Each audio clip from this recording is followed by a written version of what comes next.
J'ai fait 2 films. Le premier qui s'appelle Maternité croisée et qui est l'histoire d'une gestation pour autrui. Et ce sont 2 petites filles qui sont nées à San Diego et qui ont été portées par une gestatrice, parce qu'ils disent gestatrice et non pas mère porteuse, de San Diego.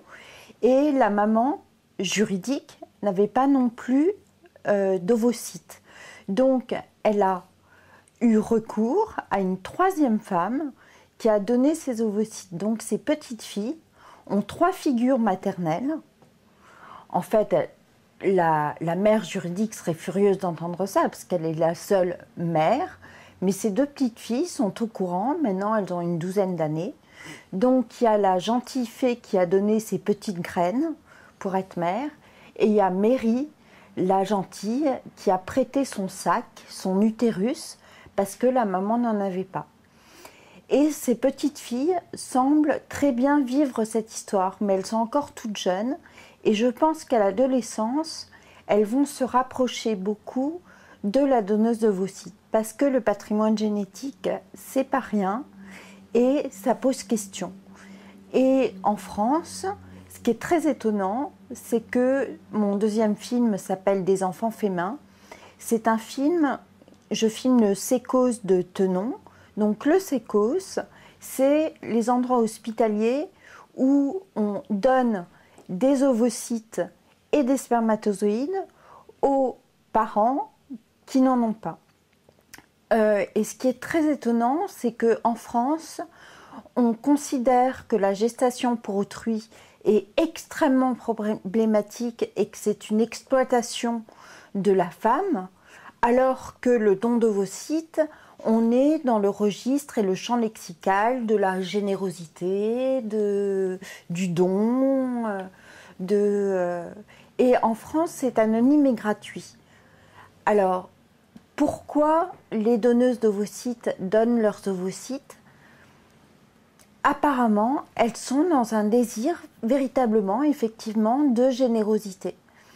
Mais qu'en est-il des enfants? Alors c'est anonyme, c'est-à-dire que les enfants ne connaissent pas les donneurs d'ovocytes et de spermatozoïdes. Et que, en général, enfin on ne sait pas si c'est en général ou pas, on ne connaît pas exactement les chiffres, mais il y en a un certain nombre qui est assez conséquent, qui demandent à rencontrer le géniteur. Parce que il y a, pour un enfant, connaître le géniteur, c'est connaître le père biologique. Et ça pose véritablement question. Comment ces enfants sentent le fait d'être nés d'un autre patrimoine génétique que celui des parents? Et comment les parents, eux, c'est une autre question, investissent leurs enfants qui ne sont pas leurs enfants génétiques. Et puis il y a l'adoption aussi. Alors pourquoi ces parents se dirigent vers le don qui est extrêmement compliqué quand ils n'arrivent pas à avoir d'enfants?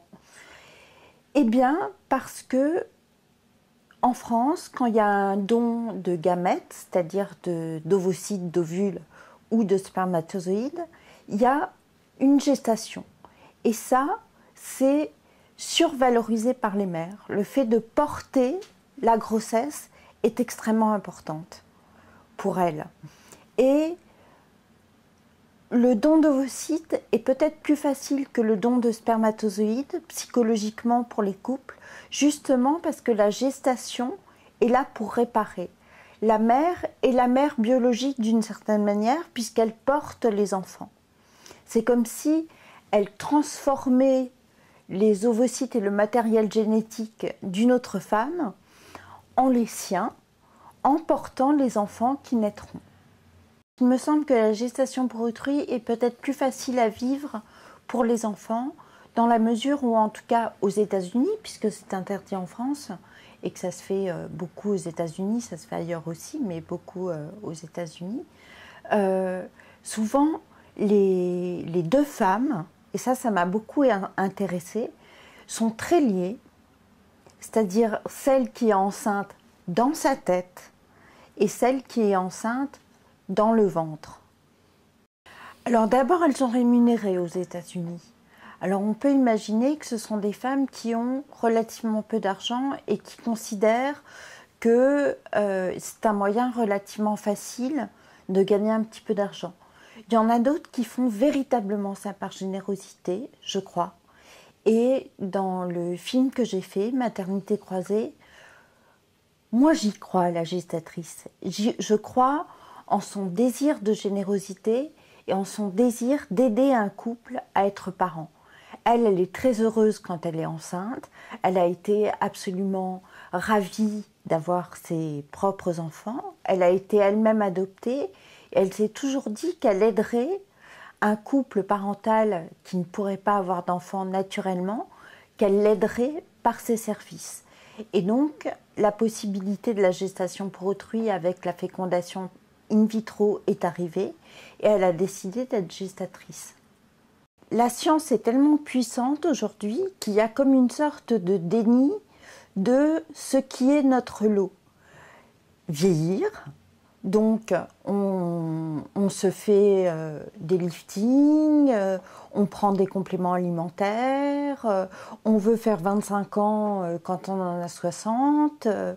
Et dans le domaine de la procréation, c'est la même chose. C'est-à-dire qu'il y a un désir farouche d'accéder à ce qui est possible par la science, sans effectivement peut-être se poser la question des problèmes futurs que ça peut avoir et du retentissement que ça peut avoir sur les enfants. C'est-à-dire une quête en France. Alors en France, c'est l'anonymat parce que c'est la philosophie française, qui est celui qui a monté les sécos était auparavant hématologue, et il a connu le passage de la transfusion de bras à la transfusion anonyme et gratuite. Et pour lui, c'est un dogme, et il a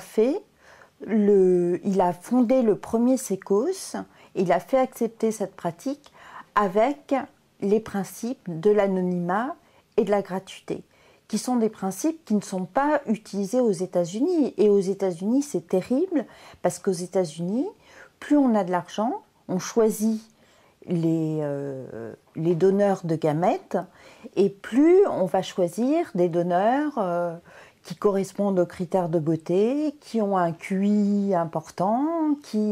Et aux États-Unis, il y a donc à Los Angeles des cliniques extrêmement friquées pour gens très fortunés, avec des donneuses d'ovocytes et des donneurs de sperme qui sont tip-top selon les critères.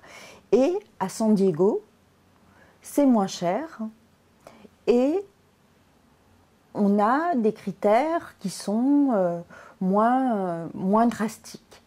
Et donc, le problème, il me semble, là, c'est l'enfant dont les critères physiques auraient été décidés dès sa naissance, avant sa naissance.